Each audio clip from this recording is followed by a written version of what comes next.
22 বছর পর Durand cup জয় এবং সেই ডুরান্ড কাপ জয়ের মাধ্যমেই কিন্তু ইস্টবেঙ্গল দল ফের একবার ভারত সেরা হওয়ার বা ধরে রাখার তকমার জন্য লড়াই করতে নেমে গেছে। সেই কথাটার কিন্তু আগাম জানান দিয়ে দিয়েছে ইস্টবেঙ্গল দল। তবে শুধুমাত্র ডুরান্ড কাপ জয় দিয়ে নয়, লড়াইটা শুরু হয়েছিল আগের মরশুমের আইএসএল চ্যাম্পিয়ন হওয়া থেকে।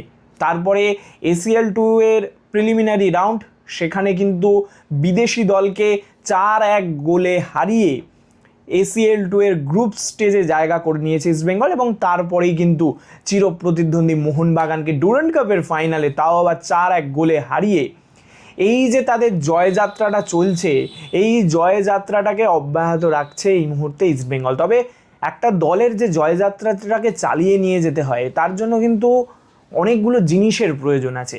তার মধ্যে অত্যন্ত গুরুত্বপূর্ণ হচ্ছে ফুটবলার, বিদেশি ফুটবলার। ইস্টবেঙ্গলের বিদেশি ফুটবলার নিয়ে এই মরশুমেও কিন্তু যথেষ্ট হ্যারাস হতে হয়েছে কোচকে। এক তো নাচো মনসালভের মতো একজন ডিফেন্ডারকে নিয়ে আসা হলো প্রথমে, কিন্তু তারপরে জানা গেল তার চোট এবং তিনি মাত্র 2টো ম্যাচ খেলতে পারলেন। অবশ্যই তার জায়গায় একজন বিদেশি ডিফেন্ডারকে নেওয়া হয়েছে, ক্রোয়েশিয়ান ডিফেন্ডার তার জায়গায় নেওয়া হয়েছে। তবে যেই ফুটবলারটাকে নিয়ে এই মরশুমে ইস্টবেঙ্গল সমর্থকরাও যথেষ্ট আশাবাদী ছিল, অর্থাৎ এফিয়ং, যেই ফুটবলারটাকে কিন্তু ডার্বির আগেও তাকে শহরে নিয়ে আসার জন্য শেষ মুহূর্ত পর্যন্ত চেষ্টা চালিয়ে গিয়েছিল ইস্টবেঙ্গল ম্যানেজমেন্ট, কিন্তু কিছু কারণবশত তাকে নিয়ে আসা যায়নি। সেই ফুটবলারটা কবে আসবে, বা সেই ফুটবলারটার সাথে কি কন্ট্রাক্ট টার্মিনেট করা হবে, অথবা এসিএল 2 এবং অবশ্যই আইএসএলের কথা মাথায় রেখে 6th ফরেনার কে হবে ইস্টবেঙ্গলে, তার সাথে মোহাম্মদ সানান, সেই মোহাম্মদ সানান কি আসতে চলেছে ইস্টবেঙ্গল দলে? এই ভিডিওতে কিন্তু আমরা এই সব নিয়েই আলোচনা করব। নমস্কার দর্শক বন্ধুরা, রেস স্পোর্টসের পর্দায় আপনাদের সবাইকে স্বাগতম। আমি সায়ন এবং এই ভিডিওতে আমরা কথা বলবো এফিয়ং ঠিক কী কারণে আসতে পারলো না কলকাতা ডার্বির আগে, এবং এফিয়ংয়ের সাথে কি কন্ট্রাক্ট টার্মিনেট করা হবে, 6 ফরেনার কে হতে চলেছে ইস্টবেঙ্গল দলে, এবং তার সাথে সাথে অবশ্যই মোহাম্মদ সানান, তার আসার প্রবাবিলিটিটা কত ইস্টবেঙ্গলে। প্রথম দিয়ে শুরু করি, প্রথমেই হচ্ছে এফিয়ং। সবাই জানি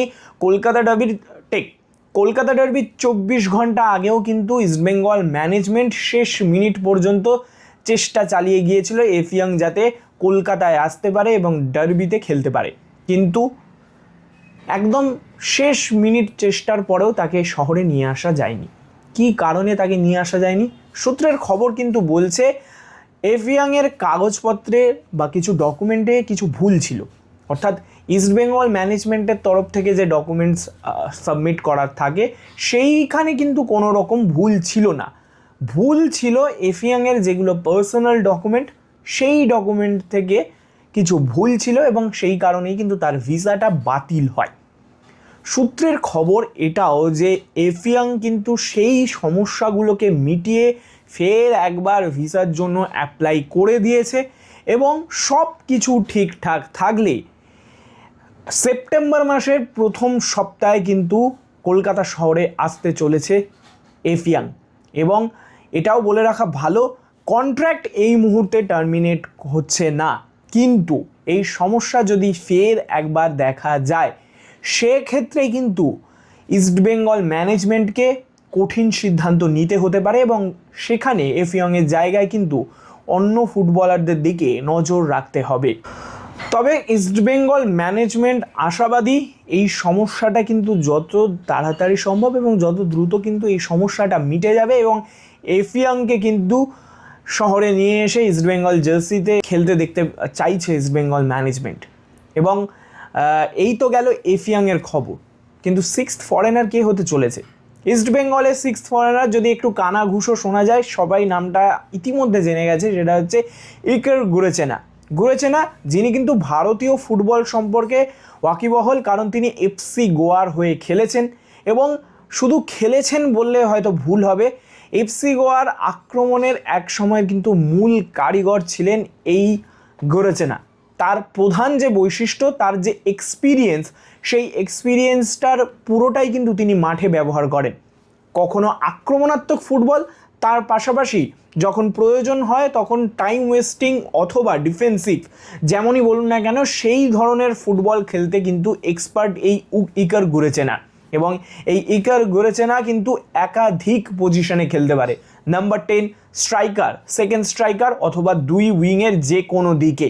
এবং এই জিনিসটাই ইস্টবেঙ্গলকে কিন্তু একটা অতিরিক্ত অ্যাডভান্টেজ দেবে, কারণ তাদের কিন্তু সামনে রয়েছে ACL2 এর গ্রুপ ম্যাচ, এবং সেই গ্রুপ ম্যাচে কিন্তু এই রকম একজন অভিজ্ঞতা সম্পন্ন ফুটবলারের প্রয়োজন যিনি কিন্তু ম্যাচের টেম্পো বুঝে নিজের খেলা পরিবর্তন করতে পারে। এবং সেই কারণেই কিন্তু বেশ অনেক দূর কথা হয়ে গেছে ইস্টবেঙ্গল ম্যানেজমেন্টের এই ইকার গুরেচেনার সঙ্গে, এবং ইকার গুরেচেনাই কিন্তু হতে চলেছে ইস্টবেঙ্গলের ষষ্ঠ বিদেশি। এবং আশা করা যাচ্ছে ইকার গুরেচেনা নিজের অভিজ্ঞতা ইস্টবেঙ্গল জার্সিতেও প্রমাণ করতে পারবে, কারণ সঙ্গে তাদের রয়েছে আন্তোনিও লোপেজ হাভাজের মতো কোচ, যিনি কিন্তু সঠিক প্লেয়ারকে সঠিক সময় সঠিকভাবে ব্যবহার করতে পারেন। এখন দেখার ইকার গুরেচেনার নাম কবে ইস্টবেঙ্গল ম্যানেজমেন্ট অ্যানাউন্স করে। এবং তার সাথে সাথে আরও একটা আপডেট, সেটা হচ্ছে মোহাম্মদ সানানকে নিয়ে। সবাই আমরা জেনে গিয়েছি ইতিমধ্যে যে জামশেদপুর FC তারা নাম তুলে নিয়েছে, তার জায়গায় চার্চিল ব্রাদার্স তারা খেলবে নতুন মরশুমের ISL, এবং 12টা প্লেয়ার এবং তাদের সাথে কোচিং স্টাফ এবং কোচের কন্ট্রাক্ট সেটাও কিন্তু চার্চিল ব্রাদার্সের হাতে ছিল। কিন্তু মোটামুটি ফুটবলাররা, যতটুকু খবর, ফুটবলার বা কোচিং স্টাফ কেউই কিন্তু থাকতে চাইছে না, সেই কারণে NOC চাইছে তারা। এবং এই ট্রান্সফার মার্কেটে যতটা খবর আসছে সেখানে কিন্তু বলা যেতেই পারে এই মোহাম্মদ সানান তিনি কিন্তু অ্যাভেলেবেল হয়ে গেছে, তিনি কিন্তু জামশেদপুরে থেকে এই চার্চিল ব্রাদার্সে খেলতে চাইছেন না, এবং সেই সুযোগটাকে কাজে লাগাতে কিন্তু চাইছে ইস্টবেঙ্গল দল। বলে রাখা ভালো, সানানকে দলে টানার জন্য Mumbai city FC, north east United এবং ইস্টবেঙ্গল এরকম বড় বড় ক্লাব তারা কিন্তু এই ট্রান্সফার সাগাটায় অংশ নিয়েছে। এবং সবথেকে বলে রাখা ভালো সূত্রের খবর যেটা, সেটা হচ্ছে এই সানানকে যে বাজেটটা অফার করা হয়েছে ইস্টবেঙ্গলের তরফ থেকে, আশা করা যাচ্ছে মোহাম্মদ সানান কিন্তু ইস্টবেঙ্গলের জার্সিতে দেখা যেতে পারে।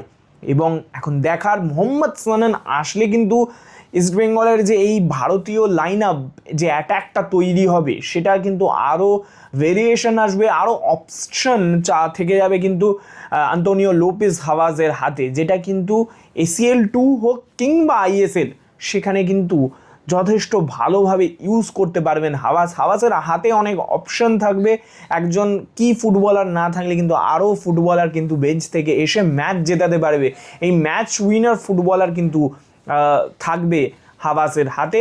এবার দেখার মোহাম্মদ সানানের সাথে যে নেগোসিয়েশনটা চলছে সেই নেগোসিয়েশনটা কতদূর এগোয়, এবং সানানকে গিয়ে আদেও আসতে চলেছে ইস্টবেঙ্গলের ক্লাবে, এবং ইস্টবেঙ্গল জার্সিতে কি তাকে দেখা যেতে পারে ভবিষ্যতে, এখন সেটাই দেখার। তবে অবশ্যই বলে রাখা ভালো, এফিয়ং গুরেচেনা অথবা মোহাম্মদ সানান এই তিন ফুটবলারকে নিয়েই কিন্তু উঠে পড়ে লেগেছে ইস্টবেঙ্গল ম্যানেজমেন্ট যত তাড়াতাড়ি সম্ভব এই ফুটবলারদের নিজেদের দলে নিয়ে আসার। এবং ACL2 সামনে কিন্তু এটাই এখন ইস্টবেঙ্গলের সব থেকে বড় প্রতিযোগিতা, সেই প্রতিযোগিতার আগে নিজেদের দলকে প্রস্তুত করা। এখন দেখার এই তিন ফুটবলার কত তাড়াতাড়ি ইস্টবেঙ্গল দলে আসতে পারে এবং ইস্টবেঙ্গলকে আরও সমৃদ্ধ এবং আরও শক্তিশালী করতে পারে। ACL2তেও যাতে আরও ভালো পর্যায়ে আরও ভালো কিছু করতে পারে সেটাই কিন্তু চাইবে ইস্টবেঙ্গল ম্যানেজমেন্ট, এবং তাই সেই কারণেই কিন্তু এত গুরুত্ব দিচ্ছে এই কন্ট্রাক্ট বা এই ফুটবলারগুলোকে নিয়ে কাজ করার জন্য।